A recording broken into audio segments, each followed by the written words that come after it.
and welcome to King's Talk, the show that grabs your attention and shares valuable information. I'm your host, Dale Leckie, and today we're going to be talking about the music industry. Joining us today in conversation is Mr. Hal Bruce. He's a local and legendary musician and performer. Thank you for joining me today, Hal. Thanks for having me. All right, I want to start by asking you how it all started for you when you first picked up that instrument and when you first became interested in music. Long story, very, very short. When I was 9 years old, my mom and dad got me a little plastic Mickey Mouse guitar, 4 strings, and every string sounded the same. And I kind of took an interest in that right off the bat, and then just shortly after that, they got me a pawn shop secondhand guitar for, I think, something like $10. So I was 9 or 10 years old. Okay. And I got into my first band where we made our first paying gig at 14 years old. There's 5 of us, and we played at this CGIT, I think it's Canadian Girls in Training. So every girl that come out on Sunday afternoon for this little sock hop paid 10 cents to get in. So we thought we made the big time because we each took in, what, $1.50 we made. So that was the start of it all. So I got the bug then. Did you hold on to that $1.50 that you made? No, that quickly vanished. Bubble gum, potato chips, pop. Okay. Yeah. Was your interest in music influenced by any person in particular? Well, in the early days, before the Beatles came out, I'm aging myself, but I liked all the old, the early rock and roll stuff. And it seemed like just before the Beatles came out, that rock and roll was on the wane. It was kind of dying out. It really, really was dying a very quick death.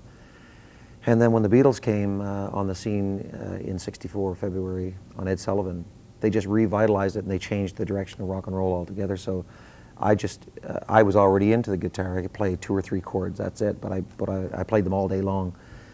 And as soon as I heard the Beatles, that was it for me. It was just like, it just opened up a whole new thing. And so that basically, I knew exactly what I wanted to do when I got older. So the Beatles were your turning point, pretty much? Pretty much. They're the ones that made me have some kind of a musical focus, and they were just, each one in their own right were so good, but as a collective unit, they were just magical, major. All right, getting to the performing side, how long have you been performing? Since I was 14. So again, I don't want to age myself too much, but no, since I was 14. But I actually started playing full time 22 years ago. So without a daytime job, I did the nighttime gig playing music full time. Okay. What's the thing you like best about performing? Is it the reaction from the crowd, or is it just? Well, it is. When you can look out into a crowd, whether it's a theater or a concert atmosphere or playing a bar or an outdoor festival, I played for up to 70,000 people, opened up for the Beach Boys about 13 years ago, and then I played for 30,000 people a couple of years ago, an outdoor festival. And if you can look down in the crowd and you know that some or most or all people are kind of really glued into what you're doing, it's pretty magical. It's a lot better connection that way than recording, and I love recording in the studio because you can take after take after take and do it until you get it right. But there's something about the instant gratification of having an audience listen to you. Okay, I know you've been all over the globe with your music. Would you mind sharing with the audience where exactly you have been? Well, this year, where did I start? I started down in the Dominican Republic. I went down there and played for a week, and then I had my days off, so I laid around on the beach, and then around supper time you get cleaned up and you go down and you play your gig. And actually I was only supposed to play 3 or 4 hours on any particular evening, and one of the gigs was held over 6.5 hours. We just had a whale of a time, so we just kept going, kept rocking all night long. So it was great. Then after the Dominican, probably not in order, but I went to Australia and did a Beatle Fest there. A lot of these are Beatle festivals. Australia, the U.S., I went there 3 times this past summer. I just came back from Argentina, South America, did Europe, Belgium, Luxembourg, and England for the 5th year in a row. So. All right, I noticed you've been saying a lot about this Beatles Fest. What is exactly the Beatles Fest? Beatles Fest? Well, it's where a pile of people from all over the world that are just, they're Beatlemaniacs. They are. They need help. Everybody needs help when they go to these festivals. They seem to, like, they come from all over the globe and they converge on any place that has a Beatle festival. and each country takes turns so that you can kind of really get those crowds out to any one spot. Yeah.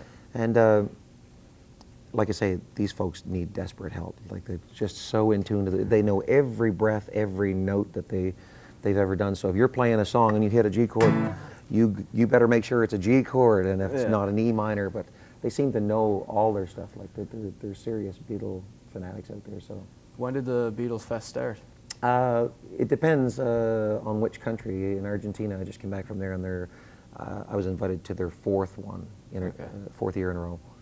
And the one in England, they've been going since 1980, so I think it's been 24 years. And I played there for 5 years in a row. I didn't even know about it before 2000, but since then they've been inviting me back as one of the only solo Beatle entertainers in the world to play there. So is this Beatles Fest starting to grow? Like, is it just starting to pop up everywhere?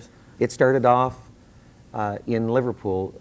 A few of my friends, who are friends of mine now, they know the Beatles personally and their managers and all that kind of stuff. So I get to meet quite a few of these people that knew them quite well, managers and stuff.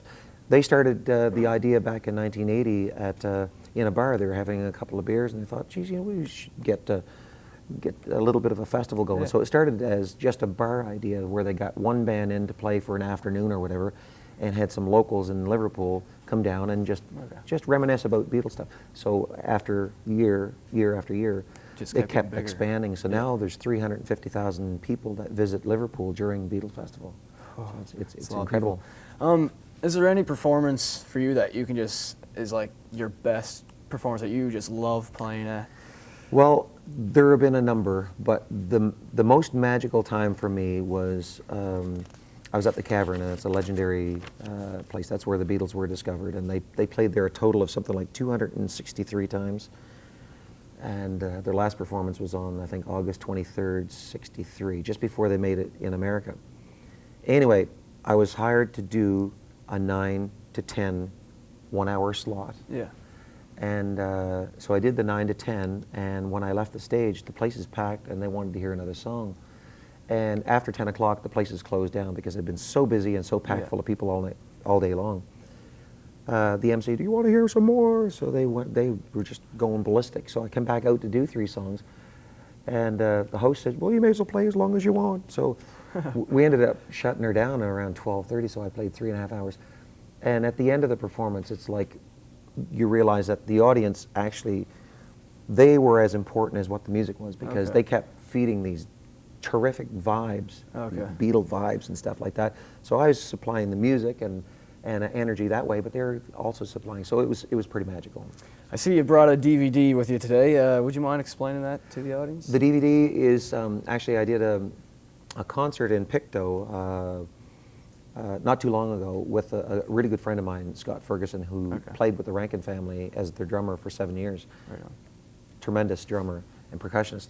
He joined me at this theater. We did our own concert, and so anyway, we took some excerpts from the concert and kind of compiled them or condensed them into a little few-minute type of a video sample. Okay. Well, that's all the time we have for today. I'd like to thank my guest, Hal Bruce, for taking time out of his busy schedule to be with us here today. And you can join me next week, and we'll be talking to another great artist. For King's Talk, I'm Dale Leckie.